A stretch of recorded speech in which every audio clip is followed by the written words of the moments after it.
घड़ी तेज रफ्तार से 11 बजे की तरफ बढ़ रही थी और कमरे में बैठी शीतल बार बार घड़ी को ही घोर रही थी।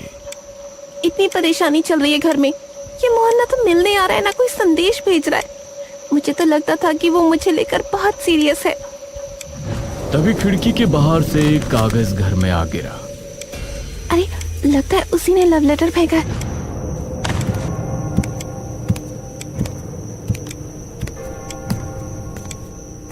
उसने कागज को उठाया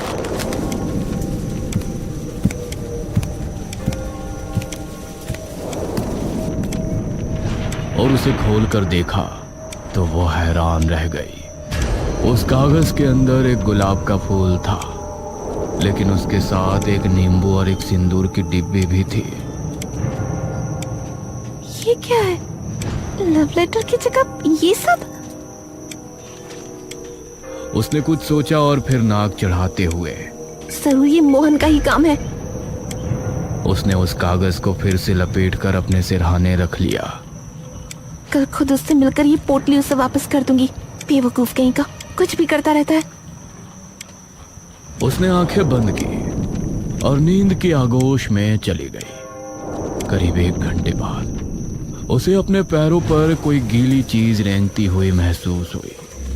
वो चौंकते हुए जागी तो उसकी आंखें खौफ से बड़ी हो गई। उसने देखा कि एक भयानक शैतान उसके ठीक सामने जमीन पर बैठा हुआ है। उसके सर पर 2 बड़े बड़े घुमावदार सींग हैं और एक भी बाल नहीं है। उसकी चमड़ी बहुत ही भयानक है।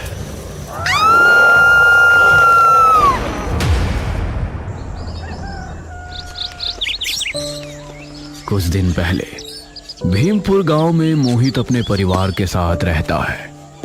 उसकी मां का नाम कौशल्या है, पिता का नाम मनोज, उससे छोटी बहन का नाम रेणुका है और सबसे छोटी बहन का नाम शीतल। वो गांव से शहर काम करने जाता था।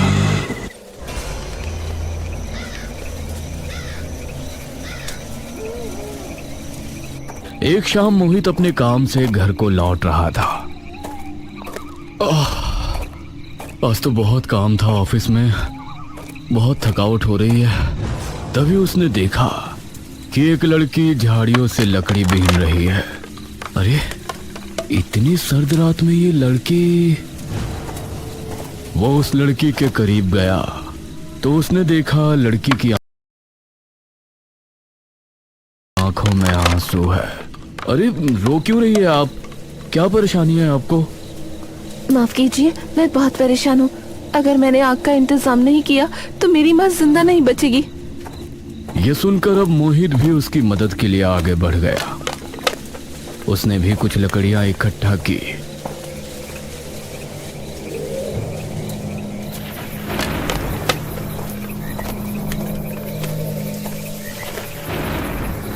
वो लकड़ी उसको अपने साथ अपनी पास ही बनी एक कुटिया में ले गई,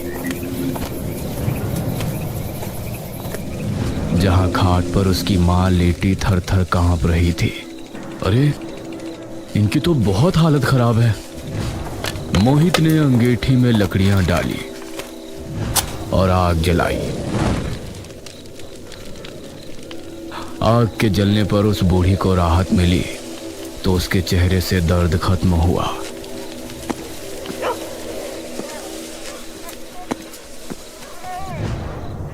आपका बहुत बहुत शुक्रिया, आपने अपना समय निकालकर मेरी मदद की। इन दोनों में बातें शुरू हुई तो लड़की ने बताया कि उसका नाम सुगना है और वो अपनी माँ के साथ उस कुटिया में रहती है। उस रात मोहित वहां से चली गई।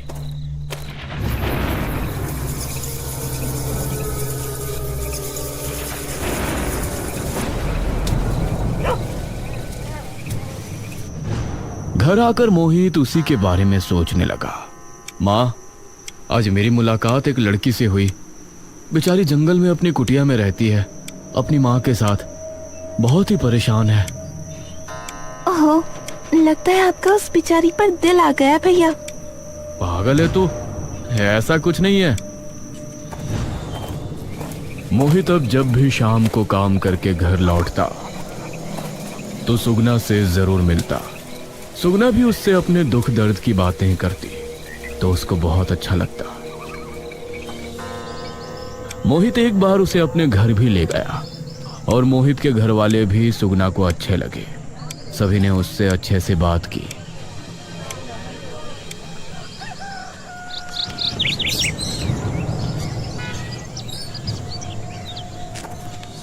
सुगना, कुछ दिनों बाद वैलेंटाइंस डे आ रहा है, उसके बारे में तुमको कुछ पता है?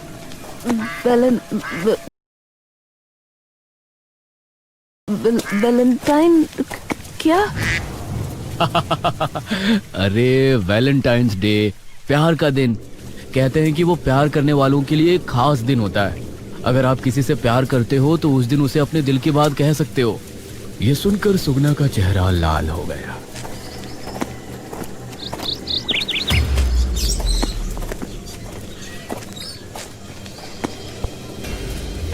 कुछ दिन बाद 14 फरवरी आई तो सुगना बहुत खुश थी। आज मोहित आएगा तो मैं आज उससे अपने दिल की बात कह दूंगी। लेकिन उस दिन मोहित उसके पास पहुंचा ही नहीं। 8 बज गए, ये मोहित कहाँ रह गए? रोजाना तो 5:30 बजे के करीब आ जाते हैं। अगर आज नहीं बोल पाई तो कभी नहीं बोल पाऊंगी। सुगना खुद ही उसके घर की तरफ चल दी। उसने अपने हाथ में एक गुलाब भी छिपाया हुआ था जिसे वो आज मोहित को देने वाली थी।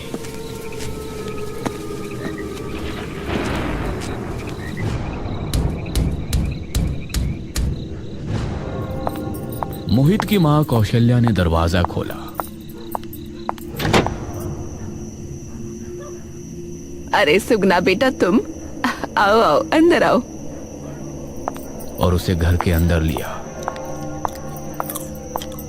उसने पाया कि ये सभी डिनर कर रहे हैं और टेबल पर मोहित के बराबर में ही एक लड़की बैठी है।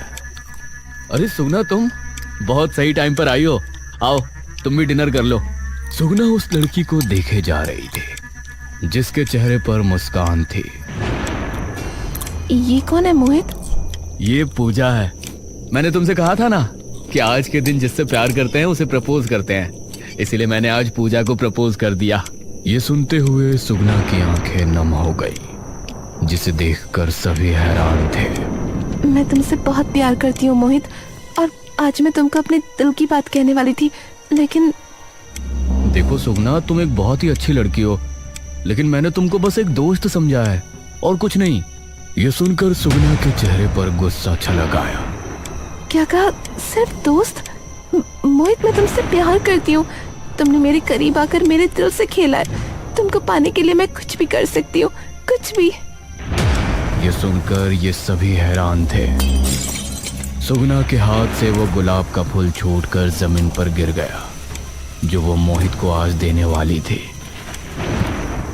आंख में आंसू लिए वहां से चली गई। अजीब बेवकूफ लड़की है। कुछ दिन गुजर गए और सुगना फिर कभी नहीं आई। एक शाम मोहित और पूजा पार्क में बैठे एक दूसरे से प्यार भरी बातें कर रहे थे। शादी के बाद क्या प्लान है तुम्हारा? शहर में चलकर मेरे साथ अच्छे से रहोगे या यहीं गांव में? पूजा, तुमको तो पता ही है कि पापा के बाद घर में सिर्फ मैं ही हूँ। वैसे भी जब हम साथ होंगे तो हमें किसी की खबर नहीं होगी। उस समय मनोज अपने खेत में था।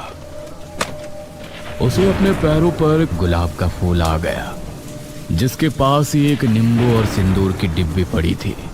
ये खेत में गुलाब का फूल और ये नींबू। तभी उसे भयानक सांसों की आवाज आने लगी।